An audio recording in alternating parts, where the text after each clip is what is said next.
और आप जानते हैं एक जिला एक उत्पाद क्या है। शासन द्वारा किसी जिले के किसी खास उत्पाद को अंतर्राष्ट्रीय स्तर पर पहचान दिलाने के लिए, उसका दर्जा बढ़ाने के लिए उसे श्रेणी में शामिल किया गया है उस जिले के नाम से। और भज्जू सिंह श्याम, दोस्तों इन पे तो एमपीपीएससी प्रीलिम्स नहीं मेंस में भी 3 मार्कर आ सकता है। नमस्कार दोस्तों, मैं सुनील श्रोती केवीएस एकेडमी के इस ऑनलाइन प्लेटफॉर्म पे आपका स्वागत करता हूं। साथियों, प्रदेश यात्रा नाम की हमारी श्रृंखला में आज का जिला है डिंडोरी। तो डिंडोरी के बारे में हर उस जरूरी तथ्य को जानने का प्रयास करेंगे जो पटवारी, व्यापम, एमपीपीएससी प्रीलिम्स तीनों के ही हिसाब से अति महत्वपूर्ण है।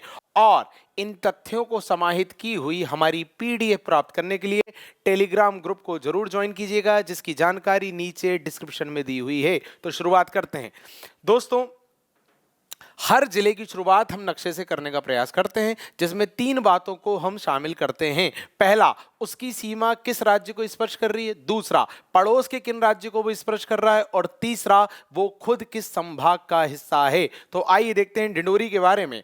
डिंडोरी की सीमा आपको यहां नजर आ रहा होगा कि छत्तीसगढ़ को टच कर रही है। ओके, पर पड़ोस के कौन से जिले हैं तो अनूपपुर, उमरिया, जबलपुर और मंडला। ये 4 जिले ऐसे हैं पड़ोस के जिसकी सीमा डिंडोरी को टच कर रही है। और इस वाले पॉइंट को, जैसा मैं बार बार कहता हूं, आप याद नहीं कर सकते।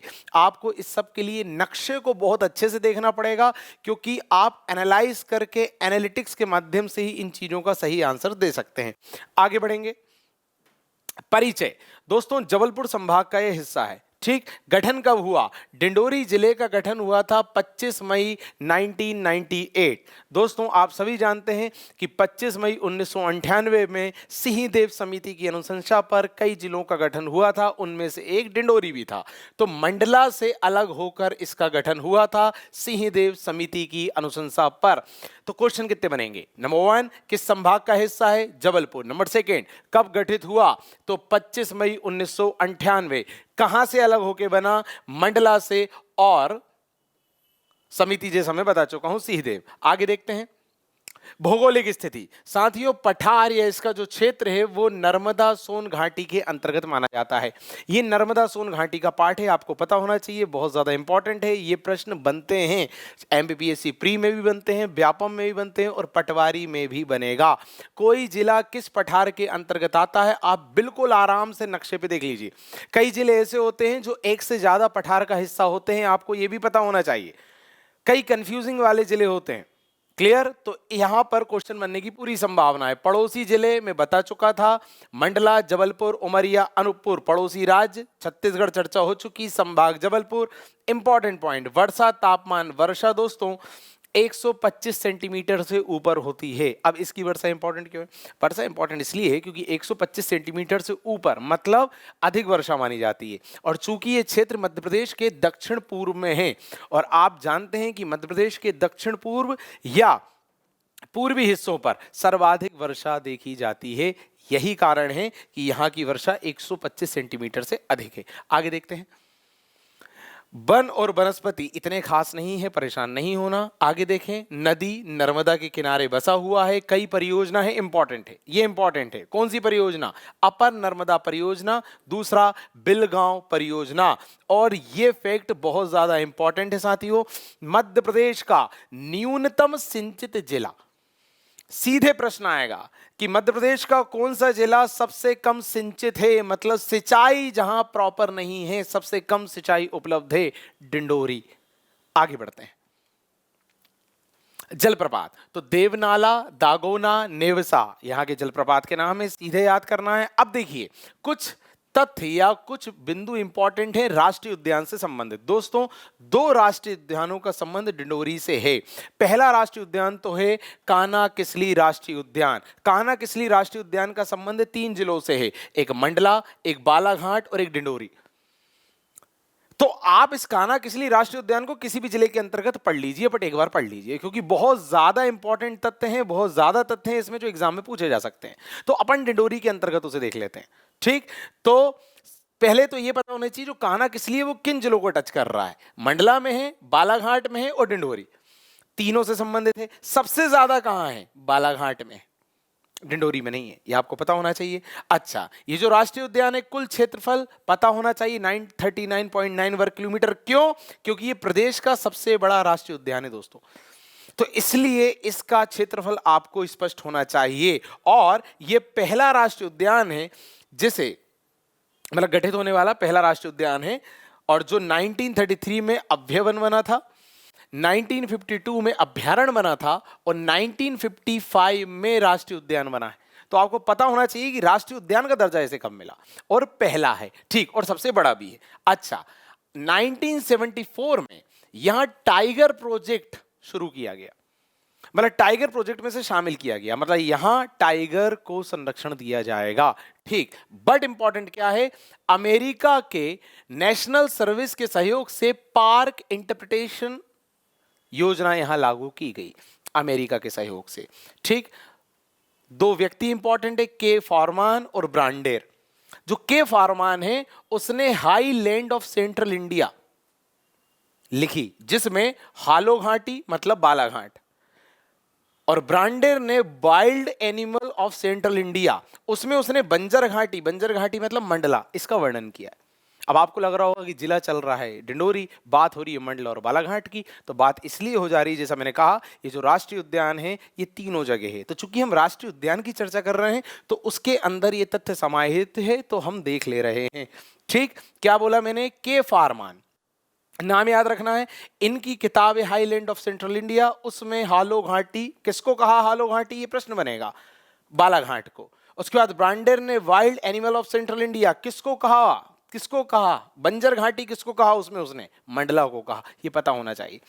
और इसके अंतर्गत आने वाली बंजर व हालो घाटी को पहले मध्य भारत का प्रिंसेस क्षेत्र कहा जाता था, ये तथ्य आप रीड कर लीजिएगा दोस्तों। यहां एक प्लेस और है बामनी दादर, वहां एक खूबसूरत स्थान है जहां सूर्यास्त का नजारा देखा जा सकता है, बड़ा मनमोहक लगता है। तो प्रश्न क्या बनेगा, प्रश्न बनेगा बामनी दादर कहां है, कानाकिसली राष्ट्रीय उद्यान। इसके अलावा इस राष्ट्रीय उद्यान में कृष्णमृग, ब्रेडरी प्रजाति के बारहसिम्हा, इस सब को संरक्षण दिया जा रहा है, इस सब के लिए प्रसिद्ध है। ये भी प्रश्न बनता है कि किसको कहां संरक्षण दिया जा रहा है, कौन क्षेत्र किस जानवर किस वन्य जीव के लिए प्रसिद्ध है, ये इंपॉर्टेंट बन जाता है। आगे देखें 2017 में क्या हुआ इस राष्ट्रीय उद्यान में, इंपॉर्टेंट फैक्ट है, यहां पर भूर सिंह, इसको पहला शुभंकर बनाया गया, मतलब ये पहला राष्ट्रीय उद्यान बना जिसने अपना शुभंकर जारी किया। शुभंकर के रूप में उसने किसको चिन्हित किया, एक बारहसिंघा को, जिसका नाम था भूर सिंह, ठीक। आगे बढ़ेंगे, 2017 में वन्य प्राणी के प्रबंधन के लिए इस राष्ट्रीय उद्यान को पुरस्कृत भी किया गया। तो फिर वही बात, तथ्य हैं, आप एक बार रीड कर लीजिएगा, बट ये राष्ट्रीय उद्यान जरूर देख लीजिएगा, या तो मंडला के अंतर्गत या बालाघाट के अंतर्गत या डिंडोरी के अंतर्गत। आगे बढ़ते हैं, जीवाश्म राष्ट्रीय उद्यान फॉसिल्स, ये केवल डिंडोरी में है, और ये भी इंपॉर्टेंट है। क्या है इसमें भाई, स्थापना हुई 1968, ईयर इंपॉर्टेंट है। दूसरा, ये पहला जीवाश्म राष्ट्रीय उद्यान माना जाता है, ठीक। तीसरा, ये सबसे छोटा है, इसका क्षेत्रफल भी याद कर लेना भाई, 0.27, और सबसे बड़ा वो था 939.9 वर्ग किलोमीटर। इसके अलावा यहां नीलगिरी जीवाश्म पाए जाते हैं, पता होना चाहिए कौन सा जीवाश्म पाया जाता है, नीलगिरी। आगे बढ़ें